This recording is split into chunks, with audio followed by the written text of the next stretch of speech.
Hey everyone, welcome back. Let's talk about episode 4 of It, Welcome to Derry. And spoiler alert, we'll unpack some big reveals. So if you haven't checked it out already, consider watching first. So this episode really steps up the mythology. We move from ghost photos and creeping fear to a deep dive into how all this evil in Derry got started. There are some twists I suspected and some I was hoping for, like the role of the Indigenous tribe and how the pillars of the curse come into play. One of the central scenes, Dick Hallorann, yes, from the Shining lore, is now working for the military in Derry, and he uses his psychic shine ability to enter the mind of Taniel, Rose's nephew, in order to extract hidden memories and secret knowledge. What's fantastic here is that this mental probe reveals that the evil entity, which we'll come back to, isn't just random. It was contained once by the tribe. They created what are being called pillars or shards from the meteor or star that brought the entity to Earth and used them to cage it. Now, I had been suspecting that the Indigenous people were somehow connected to the ritualistic origin of the evil, and this definitely confirms it. This episode makes clear that the tribe recognized the entity, the Galloo, long before settlers or the town of Derry did, and they took action.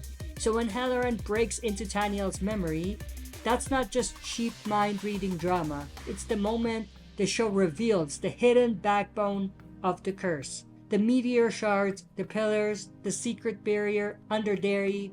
He asks where are the pillars now, and the answer is chilling. According to Taniel's memory or flashback sequence, millions of years ago, a star or meteor crashed to Earth. This is the origin of the entity, later Pennywise. In this show, it's called the Galloo.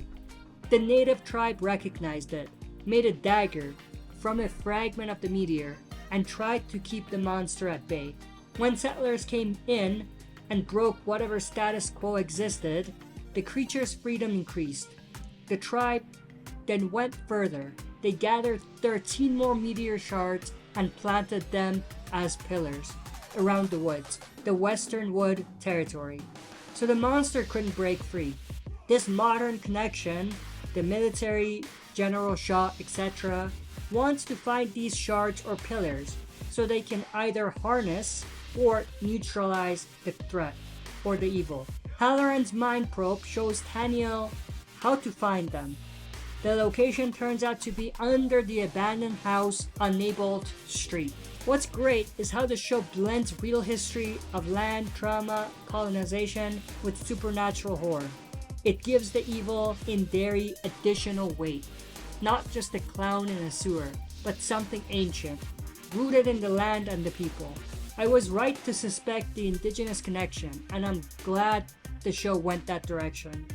Now, let's get to the final big moment, the reveal of the house.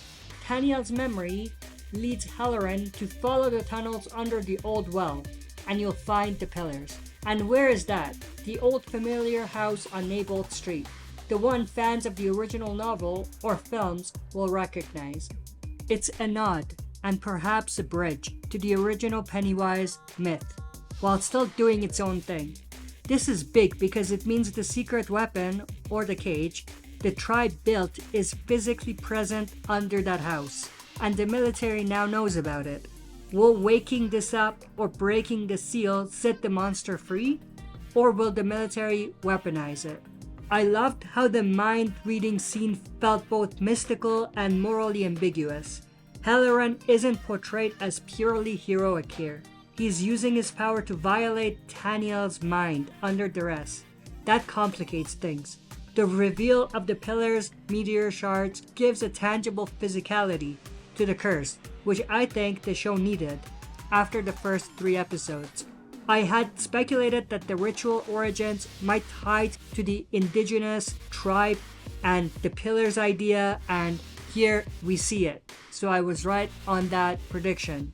The neat thing is, while the original novel treats Pennywise as alien or otherworldly, this version adds lore, land memory, colonial disruption, and all of that, so it's richer. I'm curious though whether the military is somehow messing it up even more than they intend to. And obviously I'm still intrigued to see how the kids' storyline will connect with the adult military one now that the location is established. But the house on Neibolt Street is definitely a big part of it. That's gonna be used to connect the adults and the kids' stories together. That's basically my thoughts of episode 4. I think it was a turning point. We get big backstories, we get mind reading to uncover the pillars, we get the reveal of the house, the tunnels, the wells, and all of that good stuff.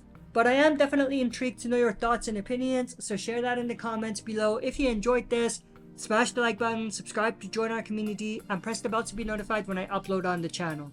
That's it for this video. See you next time for another super video.